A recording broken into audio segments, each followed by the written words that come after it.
Did you know there are real communities that have decided to completely isolate themselves from the modern world to live as in past centuries? No technology, no outside contact, all because of fear of what's out there. There's a movie that takes this idea to the extreme, The Village, by this genius, Mr. Night Shyamalan. The story takes place in a small town called Covington, surrounded by a thick forest. Its inhabitants live in a seemingly rural 19th century community, self-sufficient and isolated from the outside world. The most important thing for them is to respect the forest boundary, as they believe mysterious creatures live there with whom they have a pact.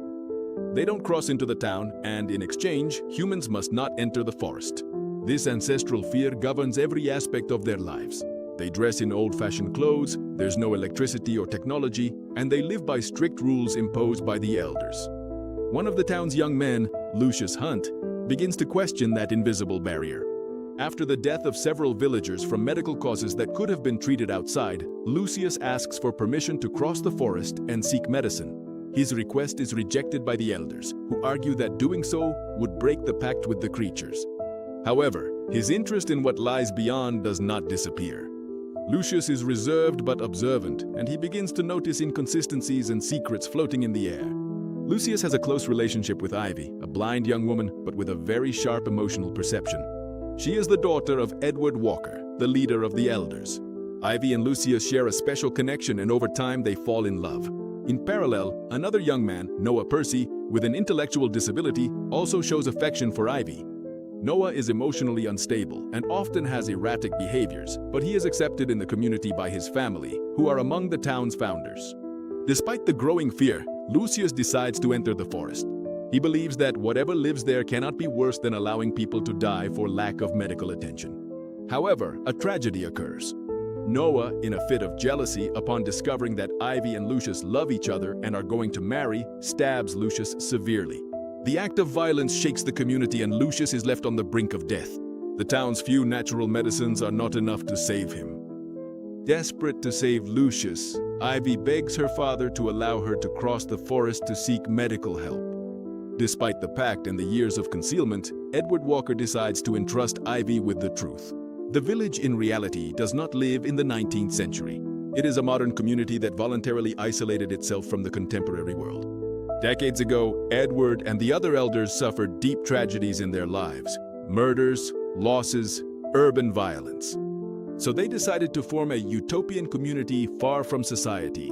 They bought a vast nature reserve and created Covington. To protect their children from the evils of the modern world, they invented the story of the creatures. The costumes of these beings are kept in a shed used by the elders to frighten the young people and prevent them from crossing the forest.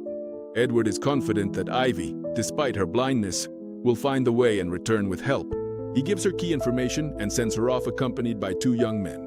As they enter the woods, Ivy's companions are filled with fear. One of them, scared by the sounds, decides to turn back. The other runs away further ahead. Ivy continues alone, guided by her intuition, touching the trees and recognizing signs.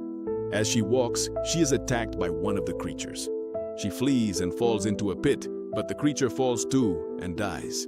Getting closer, Ivy discovers it was Noah, who had found one of the costumes and followed her unnoticed. His death appears to be accidental. Despite everything, Ivy keeps going forward. Ivy finally reaches the stone wall that surrounds the nature reserve. There she is stopped by Kevin, a park ranger who patrols the perimeter. Ivy, with her old-fashioned clothes and way of speaking, puzzles Kevin. He assumes she might be someone raised in an isolated religious community. She hands him a letter written by her father, briefly explaining that he needs urgent medicine and cannot give details for personal reasons. Kevin, intrigued but compassionate, breaks the protocol. Instead of reporting the incident to his superiors, he enters a small guard station where he keeps basic medical supplies. He finds the requested antibiotics, hands them to Ivy, and lets her go. In the village, the elders are facing a crossroads. With the death of Noah disguised as a creature, finding his body inside the suit, they decide to say it was one of the real monsters, which finally crossed the boundary and was defeated. Ivy returns to the village with the medicine, and the reunion with Lucius is shown. The movie ends leaving an ambiguous feeling. The Village is not, at its core, a movie about monsters. It's a movie about fear. But not the fear that paralyzes in the face of the unknown, but the fear that feeds the lie, justifies control, and disguises love as extreme protection. Mr. Night Shyamalan built this story as a veiled but powerful critique of what happens when a community, or even a family, decides to protect its members from pain at any cost.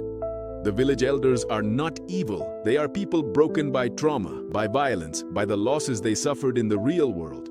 Instead of healing, they decided to flee. And instead of teaching their children to face pain, they decided to hide it from them. They created a utopia that seems pure, but is built on a big lie. Lucius represents the search for truth. Ivy, the love that defies fear. And the elders, the generation that wanted to prevent pain from repeating, but along the way created a system just as or more restrictive than the world they fled from. With this movie, Shyamalan seems to tell us, pain is part of life.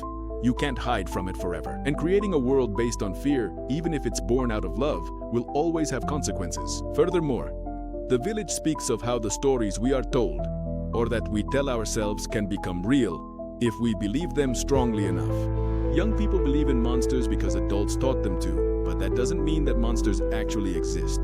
It's a reflection on manipulation, on how a narrative can shape entire generations.